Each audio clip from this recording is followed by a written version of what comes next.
laay laaj tey jii ñu ngi nekk ci choix Wut Coach kan moo war a ñëw parce que ñu ngi gis Facebook beeg TikTok beeg fépp ku ci nekk ngi wax ki nga xam ni moom moo war a ñëw donc kan moo war a ñëw.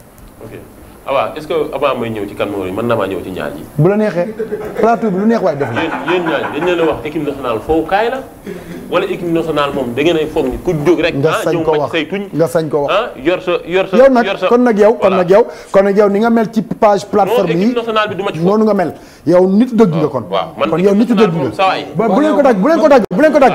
saa waay bu leen ko dagg. man Aba man duróo ma kaa poupée ba mu naa man ay poupée ngeen war. yow déjà yoroo profil coach. yow nga sañ kaa wax nga sañ yow déjà defal tànk yow xamoo football. defal tànk ay lekk espace ak bu espace amul lan lañ def. ok kon yéen ñi toog yéen. xaaral may leen ko mu wax may leen ko mu wax waay tamit may leen njool mu wax. déjà kii mi ngi ni facture yu kenkaayri jàmbur. yow fan nga mën a gis coach bu yor facture. nga ñëw yow déjà da nga foog ne équipe nationale foofukaay la non déjà déggu ma. xaaral bu dee da ngeen a dégg ñuy dàq la Aliou Cissé ngeen foog ne équipe nationale bi. quand même te benn pitax day lapp nii rek ñëw ñu jox yéen a ngi nax avant ñuy dàq Aliou Cissé la pourvu. mais c'est le Sénégal qui me veut mais Aba c'est le Sénégal qui me veut. waaw waaw non jox ko micro bi. Sénégal ñu ma bëgg. jox ko micro bi non parce que Sénégal plateau bi waay. fi nga nekk baax na waaw.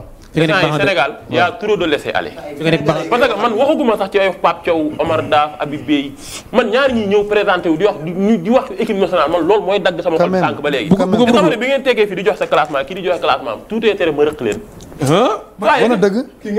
bàyyi leen ko mu yeggali équipe nationale du fowukaay. dëgg la yaa ngi dégg. dëgg la bu fekkee da ngeen kaa gént bu fekkee seen waa koñ dañ leen kaa wax wala da ngeen a foog ni am ngeen chance bi sa waay delloo leen ko seen xel yi ngeen dem toog. naka nga gisee li Dera di wax tàpp tuxul lekk espace. Dera amul dara kii Dera mu yorul profil bu subaa nga delloo facture kenkaayri jàmbur bii voilà nañ jëm ci Aliou. ok nañ jëm ci entraîneur bi ci actualité. voilà léegi nag loolu parenthèse la bu ma doon ubbi rek loolu yaakaar naa leer na si ñoom ñaar léegi dañuy dem. merci beaucoup.